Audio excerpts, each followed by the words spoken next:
used to think of the challenge of work was, you came into work, you're supposed to solve hard problems, and you should work hard. Like, it's just very simplistic.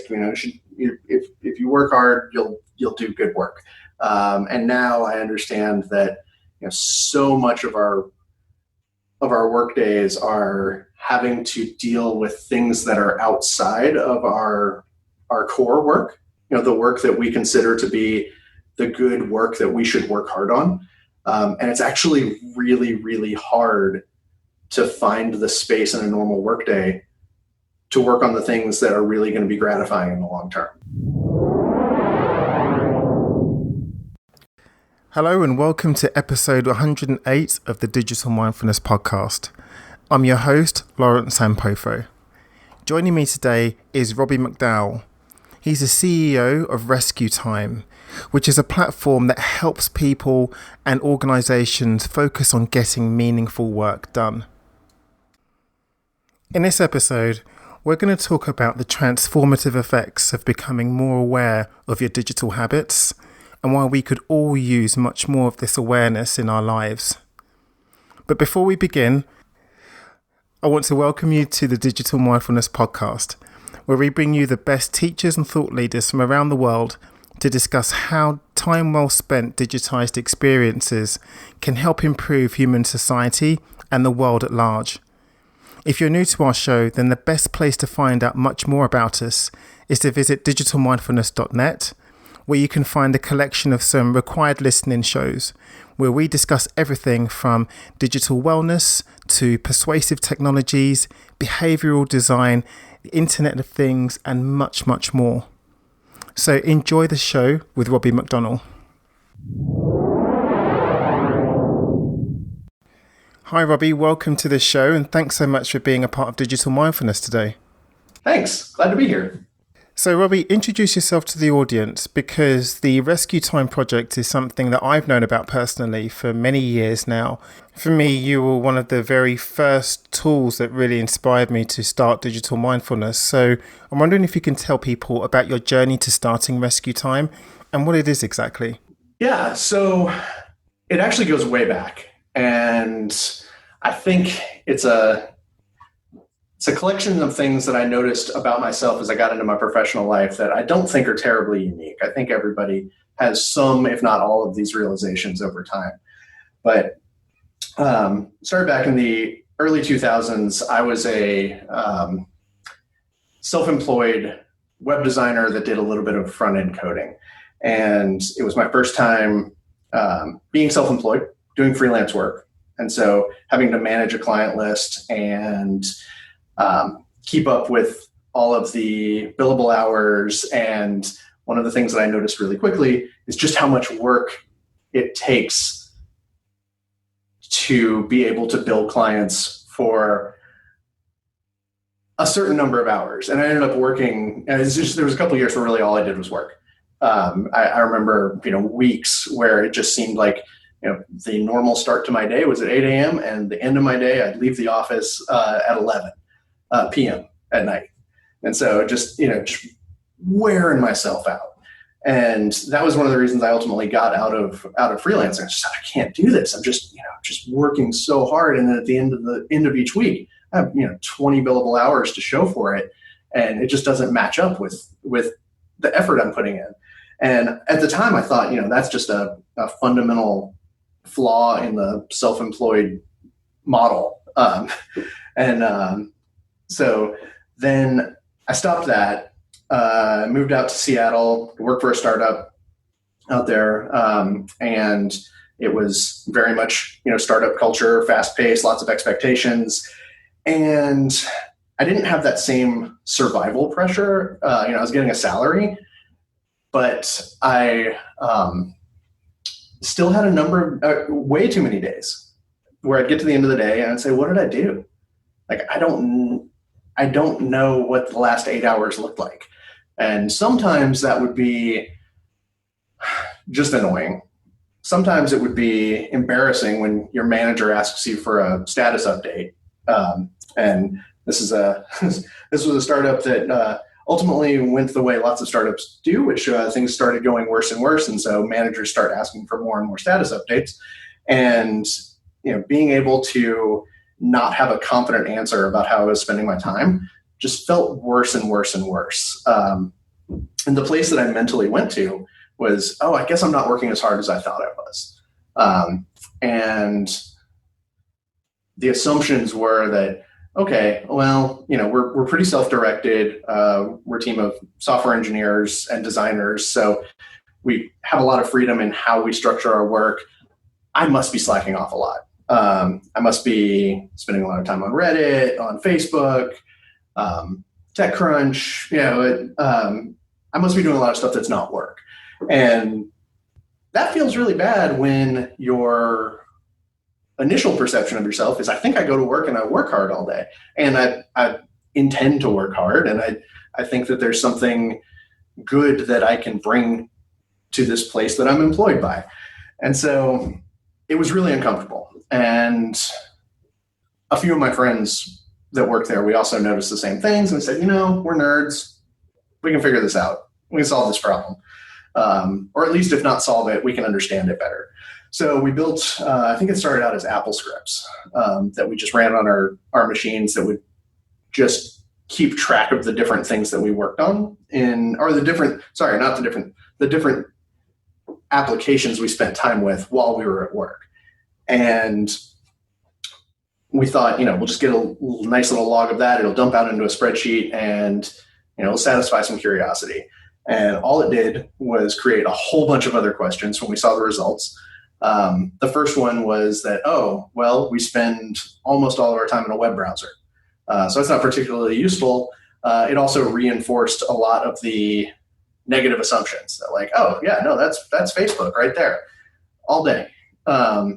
And so then we said, let's just push it a little bit further and see, can we tweak this Apple script to when we're in the web browser, get the domain of the active tab. So we were able to kind of treat websites and applications on the same level.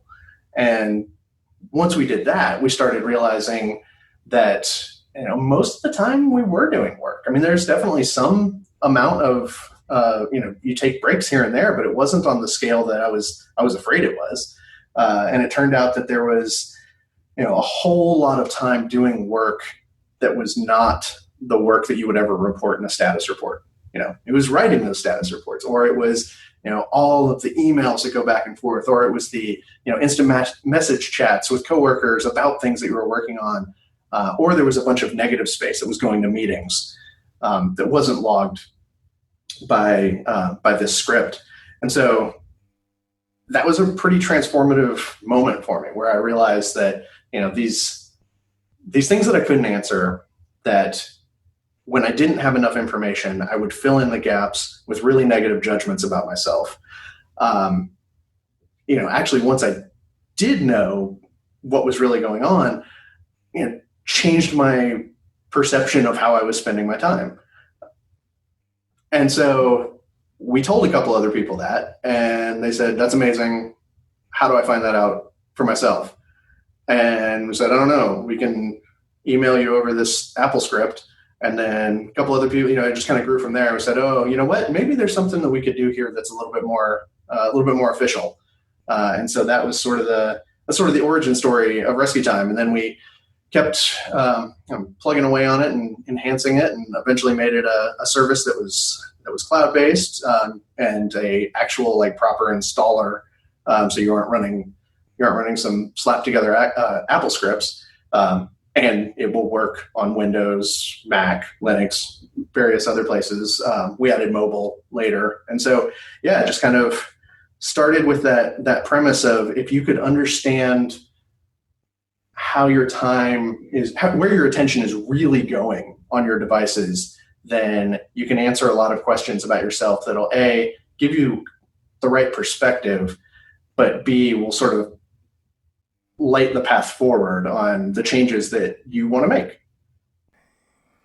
Given just how widespread mobile computing is, and just how normal it is for us to say that we use smartphones now, it's funny to hear you say that you started this pre-mobile. So what year did you actually start RescueTime?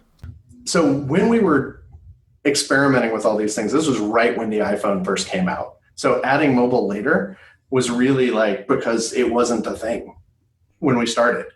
I honestly think that, yeah, when we started Rescue Time, I was using, I think I had just gotten a Palm Pre.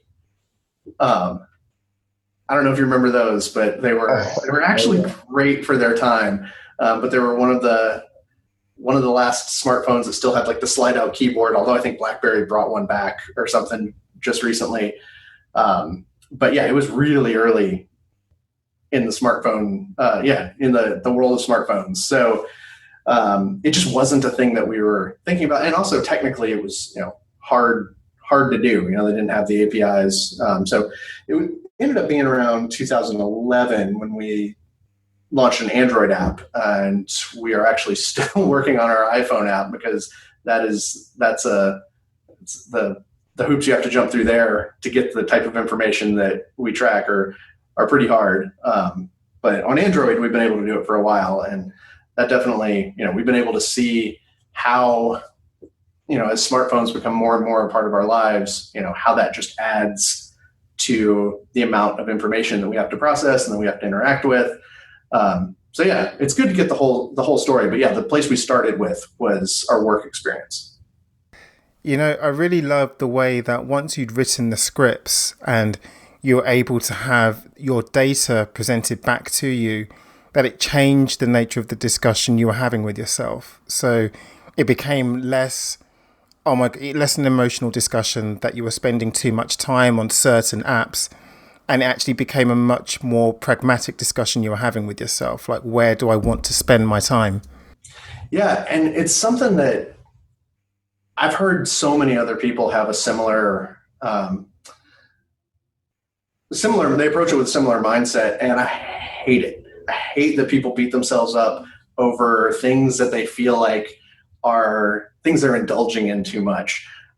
Especially when it's just, I've seen so much data. I mean, so much of our data, but also so much from other studies that just says in general, it's not as bad as people think. One of the anecdote that I hear, I've heard it so many times, it's kind of comedy when I hear it again is, oh, I don't know if I want to use a tool like RescueTime that will show me how much time I spend on different things because I'm terrified to see how much time I spend on Facebook. And then a week later, it's like, you know what? It's not as bad as I thought, but oh my gosh, how much time do I spend in email? It's amazing. It's so much more. So as I mentioned at the start, Robby, like you really are one of the originals in this space, and you developed this product which has seen massive changes in the ways that people use their digital devices over the years. So I'm wondering if, with that perspective, do you see that there's now a greater need for RescueTime, or are people becoming much more aware, more comfortable with this discussion and modifying their behavior in terms of the way that they use digital? I think it's going to be, there's a bleeding edge and the mainstream, and they might be at different places. But I think right now the core challenge that we're wrestling with, I think, as a society is, how do we make sense of this amount of information that is flying at us that, just couldn't have existed 10 years ago, definitely couldn't have existed 20 years ago.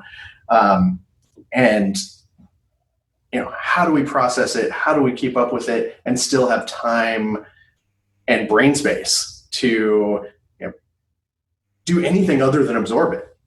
And it's something that I've certainly seen it hasn't crested yet from what I've seen. Some people are figuring out some strategies that seem to work better than the strategies that existed a few years ago. But I think there are more and more people every day that are getting to that point where they just hit that wall of this is just completely overwhelming. I'm not in control of my life. I'm sort of at the mercy of all these input streams, and it's really uncomfortable. And like I said, I don't mean to hammer on that narrative too much, but I think people can easily jump to places about what it means that they're not able to manage that stuff on their own, that is a pretty negative place to be. And so, yeah, I think there's definitely still a need for, there's a growing need that doesn't seem to be slowing down anytime soon, for us to have systems that help us make sense of all this stuff. I love this story, Robby, of just how you started RescueTime, and particularly how you just started it with Apple scripts. But I wonder if you can tell us now, what is RescueTime right now? So for someone downloading this, what would RescueTime do for you exactly? And in particular, how does it help people become more aware of their daily digital habits? Yeah. So at its core, technically, RescueTime is an app or a set of apps that people install on their devices, and it will work in the background and keep a log that's a private log for them of where their attention is focused, and it'll measure the time actively spent in different applications. So you can imagine on your desktop computer, you may have 8 or 10 apps open. It'll only keep a log of the one that you're actually interacting with. So it's a pretty good proxy for your attention. And all of that data is collected and sent up to our servers, where we have a pretty sizable categorization database. I think it's just over 1 million distinct entities, categorized into kind of what the general function is, and there's a metric for each activity that's called a productivity score, which if I were designing the product from scratch today, I might do a little bit differently, but it's a more subjective categorization of, do I think this is a productive or a distracting use of my time? And there's, like I said, a huge set of defaults.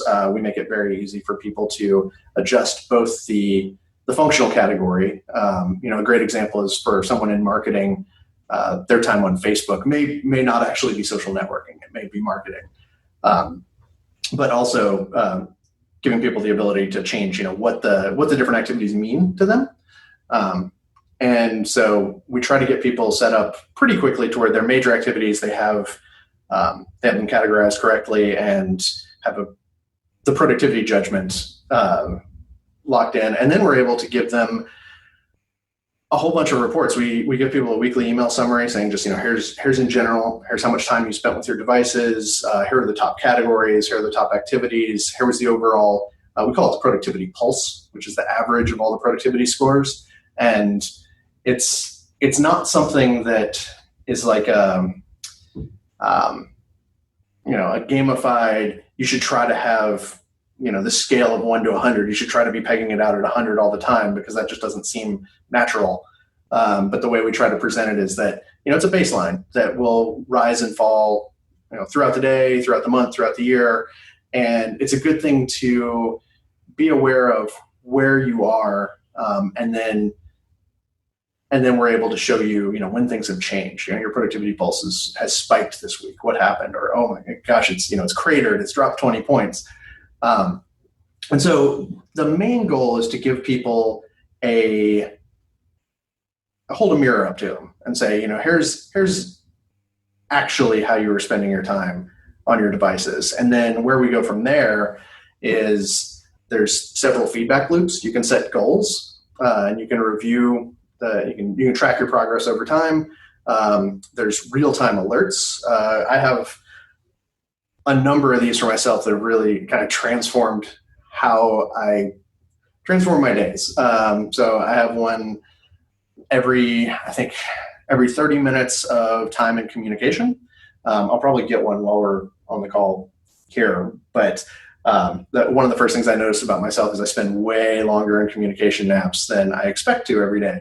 And so I have a goal set for trying to spend less than 2 hours a day.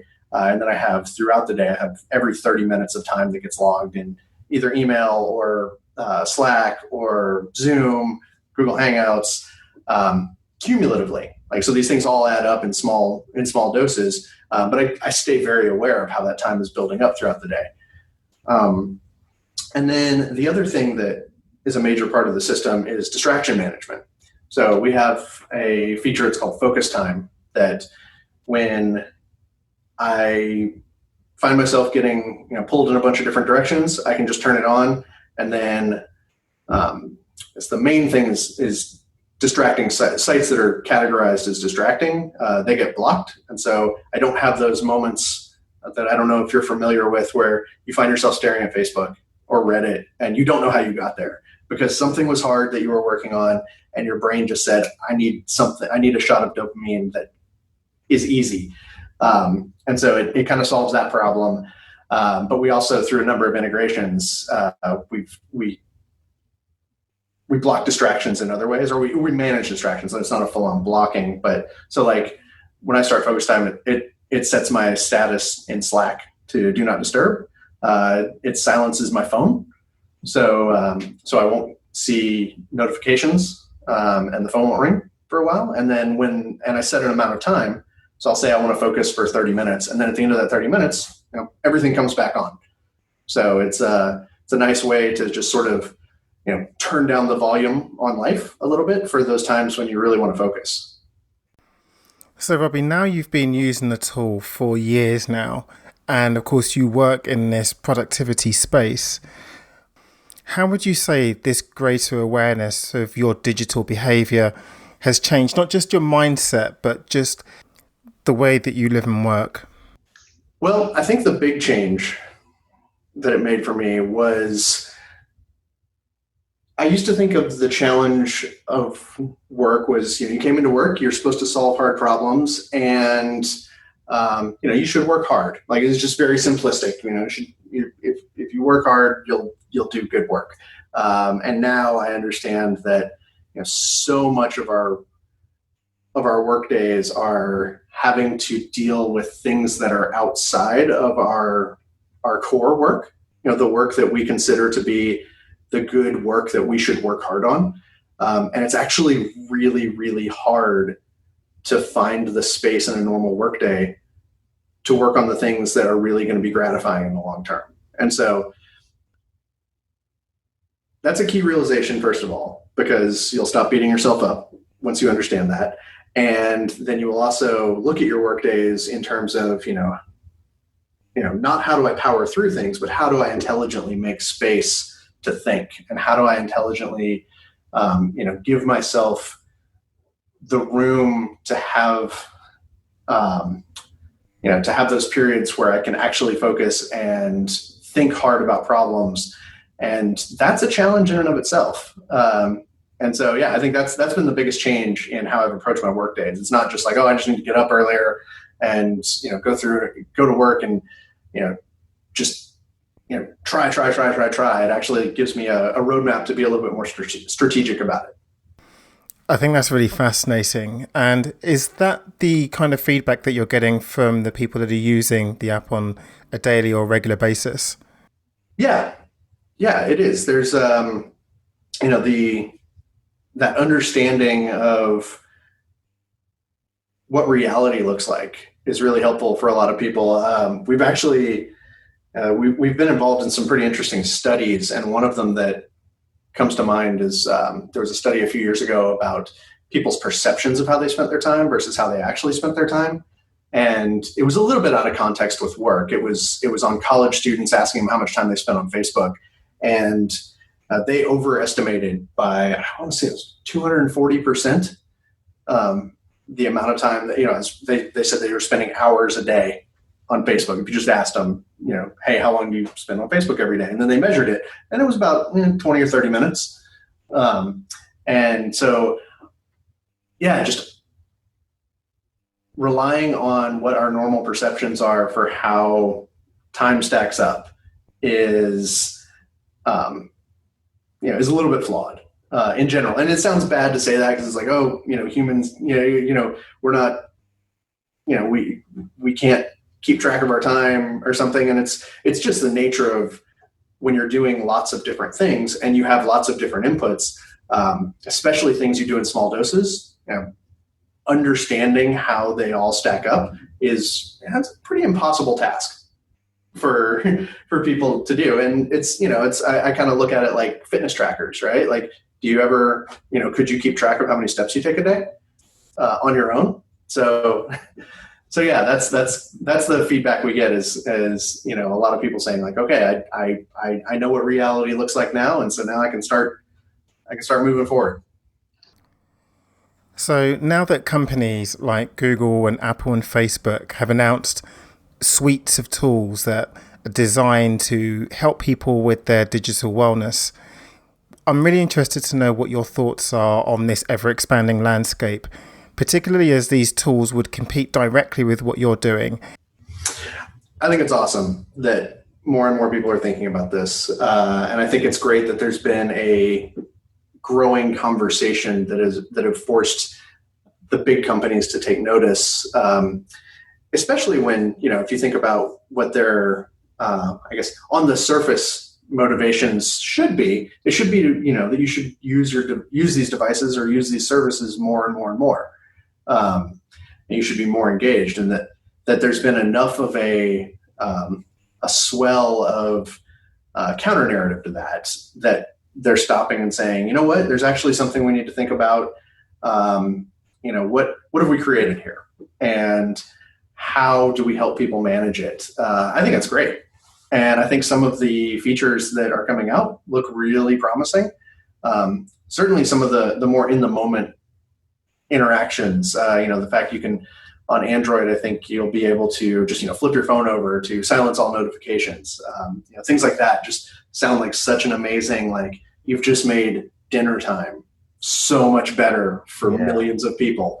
But a lot of the other awareness stuff, it's, you know, yeah, it is similar to what RescueTime does. It tends to be constrained a little bit.